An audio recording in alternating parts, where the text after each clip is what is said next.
안녕히 주무셨습니까? 우리가 잠든 사이에 어떤 일들이 있었을까요? 저희 굿모닝 글로벌과 함께 체크해 보시죠. 먼저 미국 지수의 움직임부터 확인해 보도록 하겠습니다. 기술주와 혁신성장 기업들에 대한 매도 압력이 상당히 거세졌습니다. 그러면서 나스닥 지수가 2.5% 하락했고요. 장중에는 그나마 다우 지수라든지 아니면 S&P 500 지수는 상승권을 유지하려고 했지만 시장 전체 비중 가운데 기술주가 현재 차지하고 있는 비중이 워낙 크다 보니까 기술주에 대한 매도 압력이 3대 지수 모두를 이 하락으로 전환시켰습니다. 결국은 다우지수, S&P 500 지수 모두 하락한 채 마감이 됐고요. 자, 이런 현상이 발생한 이유는 기존과 동일합니다. 경제가 회복되고 있고 이 경제가 회복되는 과정에서 인플레이션이 발생할 가능성이 높아지다 보니까 금리가 올라가고 있고 이게 또 기술주에는 부담 요인으로 작용할 수밖에 없습니다. 결국은 투자자들이 이제 기술주에서 경기 민감주로 돌아서다 보니까 이런 현상이 일어나고 있는 건데요. 자, 업종별로 봤을 때는 이런 시장 가운데 유틸리티 섹터가 1% 상승을 기록하면서 시장에서 가장 아웃퍼폼하는 모습을 보여줬고요. 그 다음으로는 필수 소비재가 0.7% 오르면서 섹터 수익률 2위를 차지하기도 했습니다. 자, 오늘 장을 마감한 직후에 실적을 발표했던 몇몇 기업들이 있는데 이 기업들 가운데 여러분들이 많은 관심을 갖고 있는 혁신 성장 기업들이 많이 포함되어 있어서 자, 몇 가지 기업 정리해 드리도록 하겠습니다. 자, 먼저 로블록스입니다. 로블록스가 장 마감한 이후에 실적을 발표했는데 일단 매출이 기대치를 상회했고요. 사용자 수 증가세도 79%나 급증한 것으로 발표를 했습니다. 자, 그러면서 이 로블록스는 시간의 거래에서 3%가량 반등하고 있는 상태고요. 또 중고 명품 거래 플랫폼으로 유명한 기업이죠. 리얼. 이 기업도 일부에서 좀 관심을 갖고 있었는데 일단 이 기업의 경우에는 실적을 발표했을 때 매출이 27% 증가했고 또 신규 구매자 증가율이 34% 늘어났다고 밝혔습니다. 하지만 시간의 거래에서 큰 움직임은 나타나지 않고 있는 상태고요. 현재는 보합권에서 움직이고 있습니다. 자, 버진 갤럭틱도 오늘 실적을 발표했습니다. 버진 갤럭틱의 실적 기다리셨던 분들 많이 있었을 텐데 물론 좋은 실적이 나오지 않을 거란 건 다들 예상하고 계셨겠지만 사실 좀 안 좋았습니다. 적자가 더 확대가 됐고요. 또 시험 비행 스케줄마저 연기된 것으로 전해지면서 시간을 거래해서 7%가량 급락하고 있습니다. 사실 버진 갤럭틱의 경우에는 본장에서도 8% 급락을 했는데 시간을 거래해서마저도 7% 급락하고 있기 때문에 오늘 하루 동안만 그 급락폭이 상당히 큽니다. 자, 이렇게 몇 가지 실적을 발표했던 기업들 정리해드렸고요. 이어서 지난 밤사이 특징적이었던 기업들 보도록 하겠습니다. 자, 오늘은 ETF 가운데 하나인 ARKK, 아크인베스트의 대표적인 이 혁신성장 기업 ETF죠. 혁신성장들을 주로 담고 있다 보니까 하락세를 계속 이어가고 있는데 이날은 테슬라, 텔라닥, 스퀘어, 로쿠, 드래프트킹즈, 진로우 이런 혁신성장 기업들이 일제히 하락세를 보이면서 악재가 발생하지 않았음에도 불구하고 ARKK 역시 5%대의 급락을 보이고 있습니다. 자, 이어서 메리어트 보도록 하겠습니다. 메리어트가 실적을 발표했는데요. 일단 매출 실적이 시장 기대치를 하회했습니다. 물론 이익은 시장 기대치를 약 30% 이상 상회했음에도 불구하고 매출이 기대치를 하회하다 보니까 4% 급락했고요. 글로벌 화장품 기업인 코티는요. 물론 실적은 기관의 전망마다 조금씩 다르긴 하지만 이 코티가 시장에서 기대한 것에 딱 부합하는 만큼 혹은 시장 기대치보다 약간은 하회한 그런 실적을 내놨습니다. 그러면서 13% 급락했고요. 자, SOXL, 반도체 기업들을 추종하는 3배짜리 ETF도 이날 굉장히 큰 폭의 급락을 보였습니다. 엔비디아가 3.7% 내렸고 텍사스 인스트루먼트가 3%, 인텔도 3% 하락했고요. 어플라이드 머티리얼즈는 이날 6% 급락했죠. 쿼보도 7% 하락했고요. 자, 이렇게 반도체 기업뿐만 아니라 반도체 장비 기업들이 일제히 하락하는 모습이 나타나게 되자 이 반도체 기업들을 3배로 추종하는 ETF인 SOXL 역시 주가가 13%나 급락하기도 했습니다. 자, 이어서 상품 선물 시장도 살펴보도록 하겠습니다. 자, 먼저 암호화폐 시장을 보도록 할 텐데요. 이더리움이 바로 얼마 전까지만 하더라도 사상 최고치 행진을 이어갔었는데 지난 밤사이에도 $4,200 사상 고점을 찍기도 했습니다. 하지만 이 고점을 찍고 하락하기 시작하더니 지금은 $4,000 선이 붕괴된 상태고요. $3,892 선에 현재 움직이고 있습니다. 금 가격도 한번 살펴보도록 하겠습니다. 자, 금 가격은 사실 지난주에 고용 부진의 여파로 상승세가 계속 이어지고 있는데 오늘도 0.3% 오르고 있습니다. 3개월 내 최고치를 기록하면서 1,837달러 선에 움직이고 있습니다. 자, WTI 유가도 보도록 하겠습니다. 유가는 이날 좀 보합권에 움직였는데요. 사이버 공격을 지난 주말 사이에 받았던 파이프라인의 원유 수송이 재개된다는 소식 때문에 상승과 하락을 반복하다가 현재는 보합권, 약보합권에 움직이고 있습니다. 현재 64.86달러를 기록하고 있습니다. 자, 이렇게 시장 상황 살펴봤습니다. 시장에 대한 분석은 잠시 후 애프터마켓을 통해서 이어가겠습니다.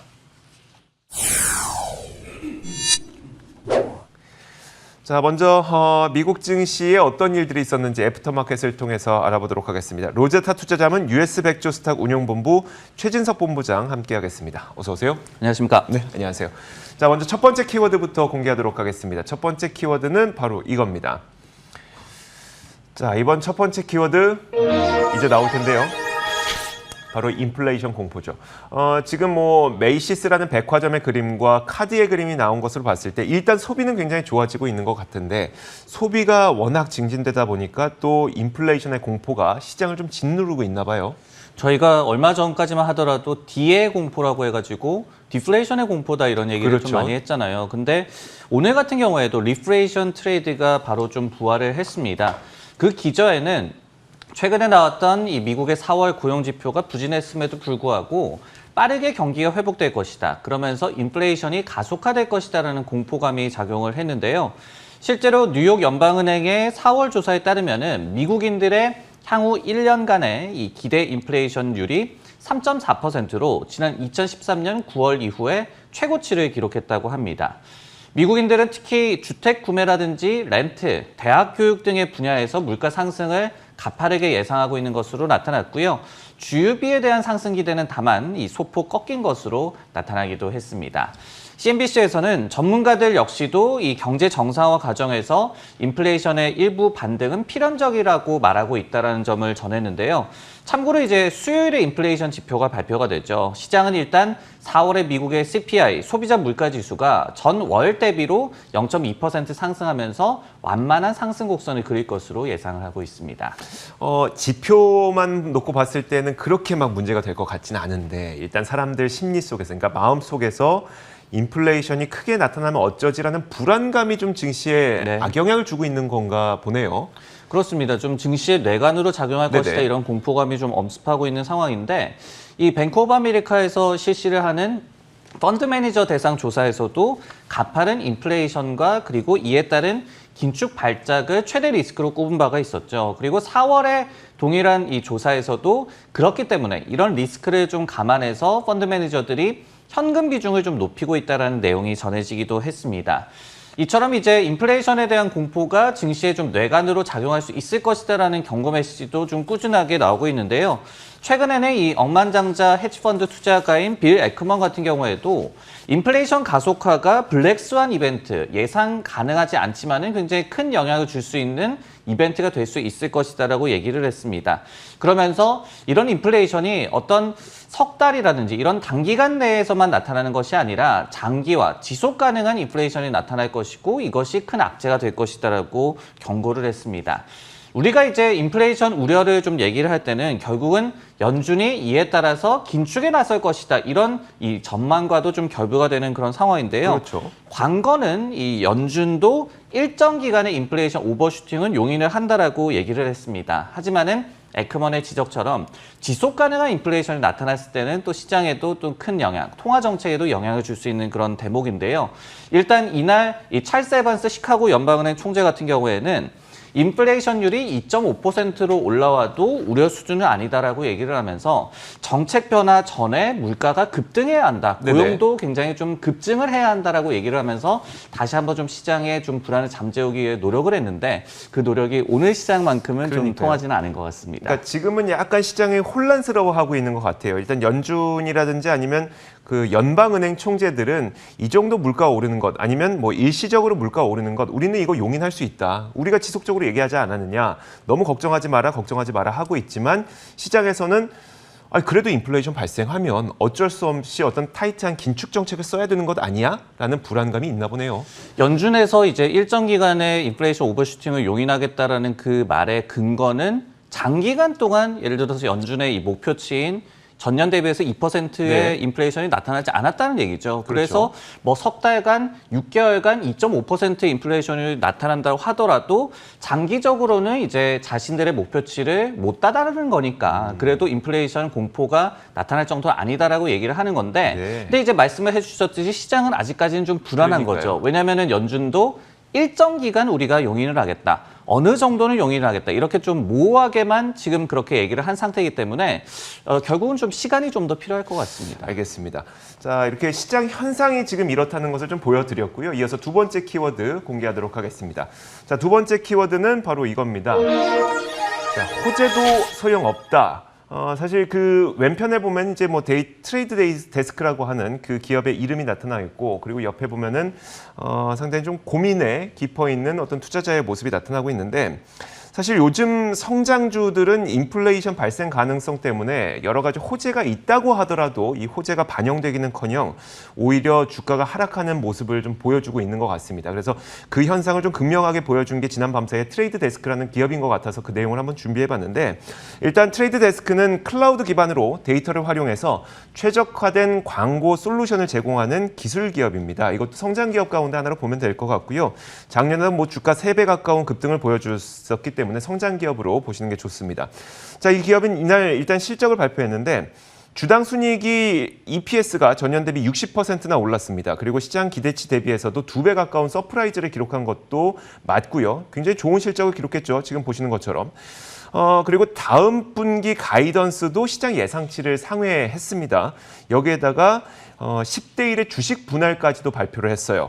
지금 뭐 거의 $500가량 되니까 이게 10대 1 분할을 하게 되면 $50 정도 선에서 많은 투자자들이 또 접근을 할 수가 있게 되는데 사실 이 정도의 소식이면 작년 같았으면 뭐 호재로 크게 작용할 법도 하겠지만 심지어 이런 소식이 나왔음에도 불구하고 이날 트레이드 데스크의 주가는 25%나 급락했습니다. 그러면서 여기에 대한 분석으로 내놓은 것이 시티그룹에서는 투자자들은 더 큰 것을 원했다 이렇게 설명하긴 했지만 사실 저희가 보기에는 뭐 이유는 갖다 붙이기 나름인 것 같고요. 최근 성장주들이 좋은 실적을 발표했음에도 불구하고 더 큰 성과를 원했다. 아니면 뭐 다음 분기는 어떻게 될지 모르겠다. 여러 가지 이유가 붙으면서 주가가 하락하고 있거든요. 자, 그러다 보니까 실제로 테크 기업들도 지수를 짓누르는 그런 모양새를 가져가고 있습니다. 오늘 시장만 보더라도 나스닥 지수는 뭐 2% 넘게 하락했고요. 다른 다우 지수나 S&P 500 지수에 비해서 시장의 매도 압력이 굉장히 큰 게 또 이 기술주들 있죠. 본부장님 이렇다 보니까 성장주의 부진한 시기가 굉장히 길어지고 있거든요. 그리고 요즘 들어서 이제 분위기는 말씀드렸던 것처럼 호재가 있어도 여러 가지 이유를 들어가면서 주가가 하락하고 있는 그런 모양새가 나타나고 있어서 성장주를 투자하고 있는 이 투자자분들에 대해서 월가에서 어떤 조언을 하고 있을까요? 네, 올해 이제 나스닥 지수가 약 한 4% 정도 상승에 그치고 있습니다. 네. 반면에 이제 다우 지수가 14% 정도 올랐거든요. 결국 이제 시장의 심리는 이 리오프닝이라든지 아니면은 인플레이션이 반등하는 것을 감안해서 더욱더 실적이 좋을 것으로 예상이 되는. 그러니까 기술 기업들, 성장주들도 실적이 좋지만은 더욱더 업사이드가 큰 것으로 여겨지는 경기 민감주, 그리고 주가가 덜 오른 경기 민감주로 옮겨가고 있다라는 쪽으로 좀 모아지고 있는데요. 여기에 이제 여전히 기술주라든지 성장주에 대해서 아직까지 좀 많이 올라와 있다라는 인식도 한 몫을 하고 있는 것 같습니다. 이 같은 인식과 관련을 해서 실제로 코너스톤이라는 기관에서도 1년 동안 크게 상승했던 이 성장주에 대한 이익 실현을 고려해야 한다라고 투자자들에게 조언을 전한 바도 있었습니다. 일단은 이렇게 실제로 경제가 정말로 정상화가 되고 인플레이션도 가속화된다라고 하더라도 실제적인 어떤 실적에 대한 타격은 재무 상황이 아직까지는 좀 불안하지만은 지금까지 꿈을 먹고 살았던 고 멀티플을 받았던 그런 이 중소형 성장주로 피해가 집중될 가능성이 높아 보입니다.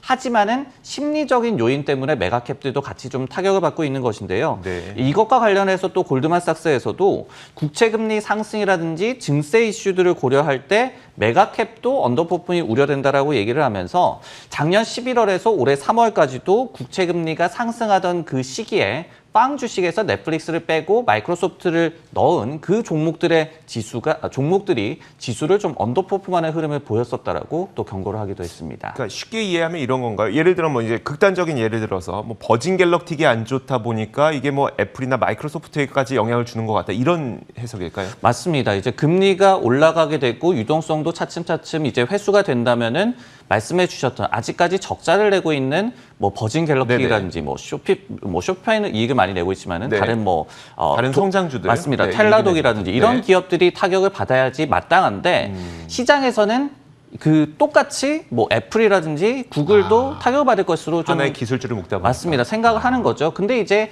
이런 부분들을 시장이 좀 더 시간을 갖고 이해를 하지 않을까라는 생각이 들고 그리고 무엇보다도 지난주 기준으로 이제 애플이라든지 알파벳, 페이스북 이런 대형 메가캡 IT 기업들의 지금 밸류에이션이 포워드 PI 기준으로 20배 중반까지 내려왔습니다. 왜냐면은 실적이 좋아서 근데 네. 호재도 소용없다라는 그런 말씀을 해주셨지만은 시장의 반응은 안 좋아요. 근데 네. 실적이 좋았기 때문에 이익 전망치는 올라가거든요. 그렇죠. 그러면 밸류에이션 부담이 낮아집니다. 그러면은 이제 우리가 지금은 모두가 좀 불안한 상황이기 때문에 좀 이 요동칠 수는 있지만은 모든 것을 이해하고 이것이 정말로 20배 중반대 이 밸류에이션을 받을 만한 기업들이냐 네. 이 부분을 또 시장에서 저렴하게 느끼는 시점이 온다면은 또 분위기가 바뀔 가능성도 좀 생각해 봐야 될 것 그러니까요. 같습니다. 사실 성장주 투자자들이 그걸 기대하면서 지금 버티고 있는 상태일 것 같습니다. 아무튼 힘든 상황이겠지만 성장주라고 하는 것은 조금 더 길게 바라보고 더 높은 수익률을 기대하는 거니까 좀 힘드신 분들도 약간은 버티시는 시간이 좀 필요하실 것 같습니다. 자, 이어서 세 번째 키워드 보도록 하겠습니다. 세 번째 키워드는 바로 이겁니다. 자, 유일한 중립의견이라는 키워드를 주셨는데 사실 이 키워드만 놓고 봤을 때는 어떤 내용인지 모르겠거든요. 이 시장에서 모두가 예스를 하는데 자신만 노를 하려면은 굉장히 좀 용기가 필요하죠. 그러니까요. 그리고 저희도 뭐 반성문을 쓰는 그런 아이비들의 의견도 많이 좀 전해드렸잖아요. 네네. 그렇게 좀 반성을 해야 되는 그런 상황이 올지도 모르겠는데 알파벳에 대해서 유일한 중립 의견이 오늘 나와서 좀 소개를 해드릴까 합니다. 이날 시티그룹에서 알파벳과 페이스북에 대한 투자 의견을 나란히 매수해서 중립으로 하향 조정을 했는데요. 그러면서 양사의 핵심 수입원이라고 할 수 있는 광고 시장에 대한 전망이 시장의 그 예상만큼, 기대만큼 좋지는 않다라고 경고를 했습니다. 시티 측에서는 이 광고 예산이 계속 온라인 쪽으로 전환될 것으로는 예상이 되고 있지만은 성장세가 둔화될 것이다라고 경고를 하면서 이때 양사의 밸류에이션에 부정적인 영향이 미쳐질 것이다라고 분석을 했는데요. 이로써 시티그룹은 이 블룸버그에서 집계하는 기준으로 했을 때 유일하게 알파벳에 대해서 추천을 하지 않은 IB로 이제 꼽히게 됐습니다. 참고로 42개사가 모두 매수 의견을 알파벳에 대해서 좀 내리고 있고요. 그리고 페이스북 같은 경우에도 매수 의견이 49개, 보유 의견이 6개로 굉장히 좀 낙관론이 퍼져 있는 그런 상황입니다. 시티는 또 참고적으로 트위터라든지 스냅이라든지 이런 다른 SNS라든지 광고와 좀 관련이 되는 그런 종목들에 대해서도 전반적으로 좀 회의론을 갖고 있는데요. 유일하게 시티가 매수 추천을 하고 있는 어떤 커뮤니케이션 서비스 관련된 기업이 로쿠입니다. 네. 커넥티드 TV 시장은 아직 초기 단계라는 게 그 근거로 지목이 됐습니다. 알파벳과 페이스북은 1분기 실적이 좋지 않았습니까? 이 시티그룹의 경고를 시장은 미리 좀 알고 있었을까요? 어땠을까요? 이 양사의 좀 주가 흐름을 보면요. 그래도 빅테크들 가운데서는 좀 양호한 흐름이 나타났습니다. 네. 바로 이제 경제 정상화도 광고 시장 회복이 좀 연관이 있기 때문이기도 했었는데 알파벳 같은 경우에는 올해 주가가 30% 이상 올랐고 그리고 페이스북도 12% 정도 오르면서 양호한 흐름을 보여주고 있습니다. 알파벳 같은 경우에는 이번에 1분기 실적을 발표를 하면서 다음 전망에 대해서 이렇게 얘기를 했습니다. 2분기도 작년에 굉장히 좋지 않았던 2분기와 비교를 할 것이기 때문에 호실적이 예상이 된다. 하지만은 1분기에 자신들의 실적이 좋았던 것의 좀 큰 부분은 소비자들의 온라인 활동이 많이 증대가 됐기 때문이다라고 얘기를 하면서 이것이 지속될지 가늠하는 것은 지금은 좀 어렵다라고 얘기를 했습니다.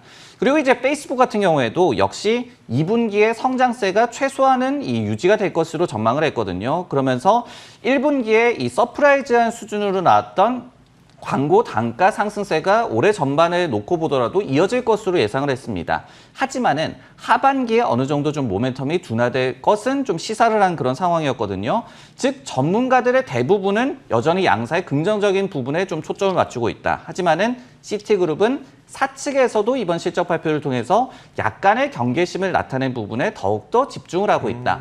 이런 부분이 이제 시장 전반에서 투자 의견을 좀 줄 하향시키는 그런 요소로 작용할지는 조금 더 지켜봐야 될 것 같습니다. 알겠습니다. 시티그룹이 맞을지 아니면 다른 아이비들이 맞을지 좀 시간 두고 지켜보도록 하죠. 지금까지 로제타 투자자문 최진석 본부장과 함께 이야기 나눠봤습니다. 고맙습니다.